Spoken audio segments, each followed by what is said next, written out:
नमस्कार friends, Manju diary में आपका स्वागत है। फ्रेंड्स, यदि आप भी खाना खाने के बाद कुछ मीठा खाना पसंद करते हैं तो आज मैं आपके लिए एक स्वीट डिश की रेसिपी लेके आई हूँ। ये स्वीट डिश है तो इंडियन, लेकिन हम इसे एक ट्विस्ट के साथ बनाएंगे। तो चलिए मैं आपको बता देती हूँ कि आज हम क्या बनाने जा रहे हैं। आज हम बनाने जा रहे हैं मैंगो खीर, यानी कि आम की खीर। तो चलिए बनाना स्टार्ट करते हैं मैंगो खीर। मैंगो खीर बनाने के लिए मैंने लगभग 1 लीटर दूध लिया है। 1 लीटर से थोड़ा ज़्यादा ही होगा।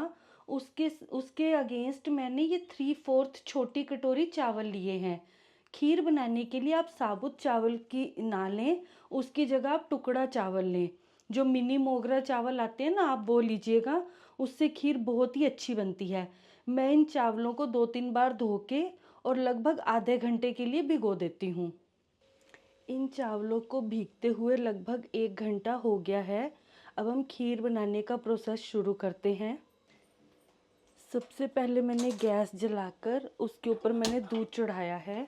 ये मेरा दूध पहले से उबला ही हुआ है। यदि आपने कच्चा दूध चढ़ाया है तो पहले आप दूध में उबाल आने का इंतज़ार कीजिएगा। मैं दूध को थोड़ा गर्म होने देती हूँ पहले।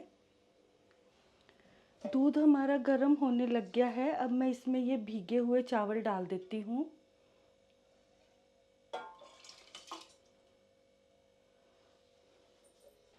इसे मैं कड़छी से अच्छे से चला दूंगी। अब गैस को मैं मीडियम कर देती हूँ। गैस को मीडियम करने से हमारा दूध भी गाढ़ा हो जाएगा और जो चावल हैं वो भी गल जाएंगे। बीच बीच में मैं इसे चलाती रहूँगी। आपने जब भी खीर को चलाना है तो जो कड़छी है वो बिल्कुल पतीले के नीचे तक चलाएं, नहीं तो ये चावल जो हैं वो नीचे जाके चिपक जाते हैं। आप इसे लगातार तो नहीं, लेकिन फिर भी बीच बीच में चलाते रहिएगा।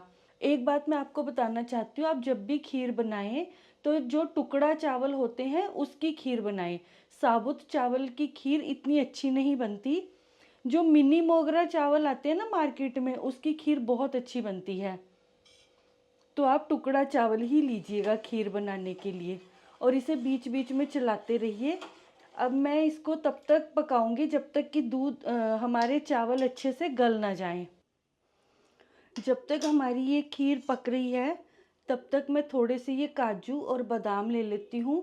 लगभग मैंने 10-12 काजू लिए होंगे और 15 से 20 बादाम। इन्हें मैं मोटा मोटा काट लूँगी ताकि खीर खाते समय ये जब मुंह में आते हैं तो बहुत अच्छे लगते हैं।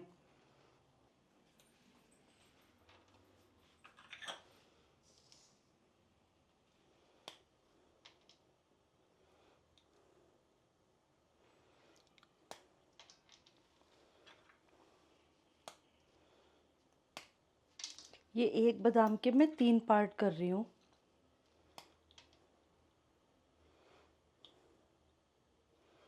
इसी तरीके से मैं सारे बादाम काट लूँगी और ऐसे ही मैं काजू के भी एक काजू के 3 पार्ट करूँगी। ये देखिए, ये खीर में हमारे जो चावल हैं वो पक गए हैं और थोड़ी गाढ़ी भी हो गई है, लेकिन अभी हमने इसे और पकाना है। पर अभी मैं इसमें डाल देती हूँ ये आधी कटोरी चीनी और ये जो मैंने ड्राई फ्रूट्स काटे थे, काजू और बादाम, ये भी मैं इसमें डाल देती हूँ।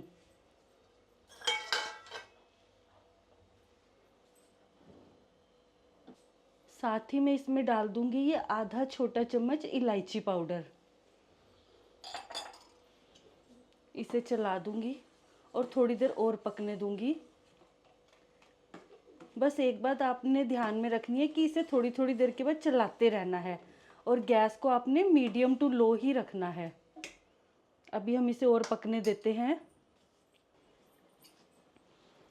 ये देखिए, इस खीर को पकते हुए अभी 4-5 मिनट और हो गए हैं। चीनी भी इसमें अच्छे से घुल गई है और इलायची का टेस्ट भी इसमें आ गया है और जो मैंने ड्राई फ्रूट्स डाले थे वो भी थोड़े गल गए हैं। ये देखिए, ये चावल और दूध अब एक साथ गिर रहा है। यही खीर बनने की सबसे बड़ी पहचान है कि जब ऐसे आप कड़छी से गिराते हैं तो चावल और दूध एक साथ गिरते हैं। अब मैं गैस को बंद कर देती हूँ और इसे बिल्कुल ठंडा होने देती हूँ। ये खीर हमारी बिल्कुल ठंडी हो चुकी है। रूम टेम्परेचर पे आ गई है। अब मैं इसमें मैंगो पल्प मैंने इसमें ऐड करना है। तो मैं एक ये आम लिया है, इसे पहले मैं छील लेती हूँ। आम को मैंने छील लिया है। अब थोड़े से आम के मैं छोटे छोटे पीसेस काट लूँगी, जिसे मैं डेकोरेट करने के लिए यूज़ करूँगी, गार्निशिंग के लिए। आप एक बात का ध्यान रखिएगा कि मैंगो खीर बनाने के लिए आपने जो आम लेना है वो बहुत मीठे वाला लेना है। और मैंने इसीलिए खीर में थोड़ा कम चीनी डाली थी, क्योंकि मैंगो भी थोड़ा मीठा ही है। तो ये मैं गार्निशिंग के लिए इसके छोटे छोटे पीसेस कर रही हूँ।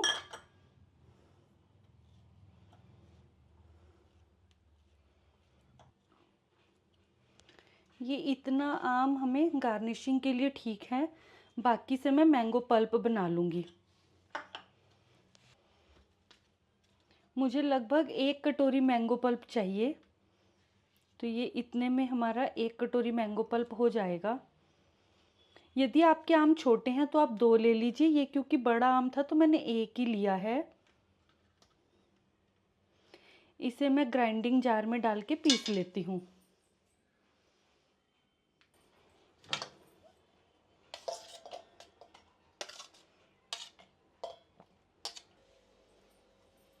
ये देखिए, जो बाकी बचा हुआ आम था उसे मैंने ग्राइंड कर लिया है।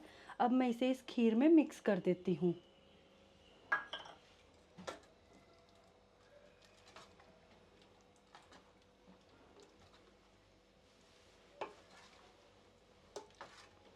और साथ ही मैंने जो थोड़े से आम के टुकड़े काटे थे, इसे भी मैं इसी में मिक्स कर देती हूँ।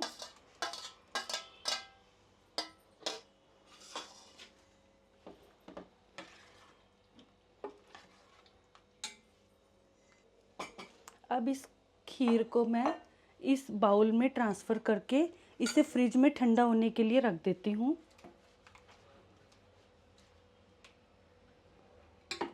और ये इसे ठंडा होने के बाद में सर्व करूँगी।